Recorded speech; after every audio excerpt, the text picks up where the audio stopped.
सर्वप्रथम हम अपने पूरे क्षेत्रवासी विधानसभा के जितने भी हमारे यहाँ आए हुए थे, मैं उनको कोट कोट धन्यवाद दूंगा कि उन्होंने मुझ पर विश्वास जताया और इतनी चिलचिलाती धूप में मेरे यहाँ आए।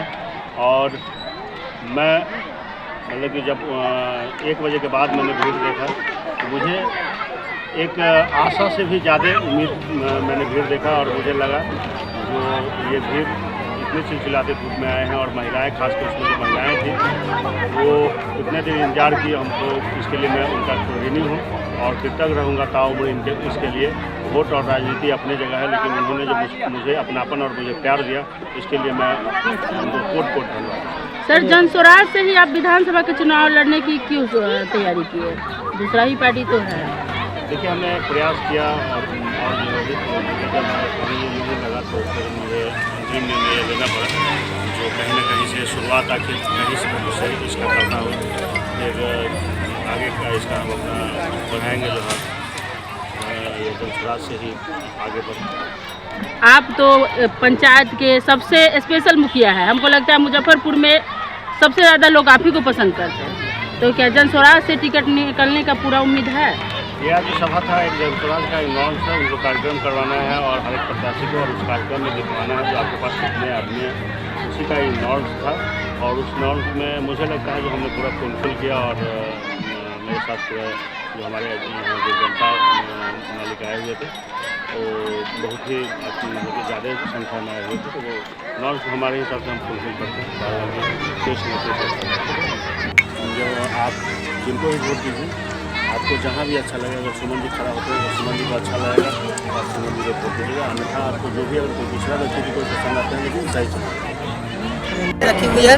और बीजेपी जो है भूमिहार को लेकिन वोट लेना चाहती है, लेकिन उम्मीदवार नहीं चाहती। भाई भाजपा जो है वो हिंदुओं को बंधुआ मजदूर बना के रखा है और जो राजद कांग्रेस है वो मुसलमान को बंधुआ मजदूर बना दिया है। और यही कारण है कि इतना दिन तक लगभग आप देखिएगा तो 40 वर्ष कांग्रेस और 15 साल लालू जी, उसके बावजूद भी सबसे ज़्यादा गरीबी कहाँ है?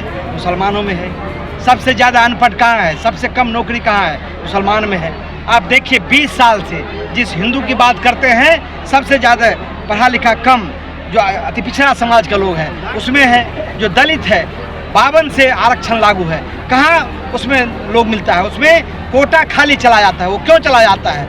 प्रशांत किशोर जी यही कहते हैं कि जब तक समाज के गरीब लोगों को आगे आप नहीं उठाइएगा, उसको जागरूक नहीं कीजिएगा, उसको समाज के मुख्य धारा में नहीं लाइएगा, तब तक किसी के जीतने से कुछ नहीं होने वाला है। आज तक लोगों ने जाति के नाम पर, धर्म के नाम पर, कट्टा के नाम पर, कट्टरता के नाम पर वोट लिया है। उसके बच्चे से कोई मतलब नहीं है, उसके पढ़ाई लिखाई से कोई मतलब नहीं है, उसको रोजी रोजगार मिले उससे मतलब नहीं है। प्रशांत किशोर यही कहते हैं कि वोट आप किसी व्यक्ति के नाम पर मत दीजिए, किसी पार्टी को मत दीजिए, अपने बच्चों के लिए दीजिए।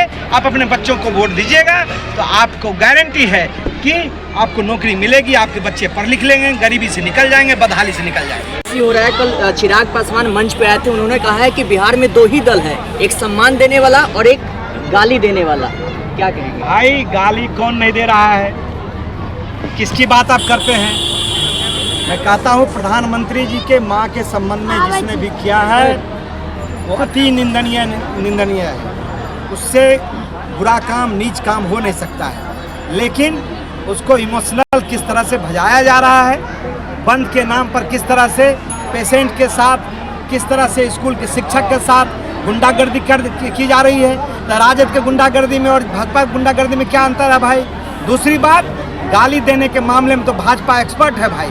आप नाम याद कीजिए ना, उसके केंद्रीय मंत्री, उसके एक एक ऐसे मंत्री हैं जिन्होंने माए बहन लगाकर कितना गाली दिया है, कितना अभद्रता शब्द का इस्तेमाल किया है। उसकी पूंजी ही है नफरत फैलाओ, पूंजी है राजद की।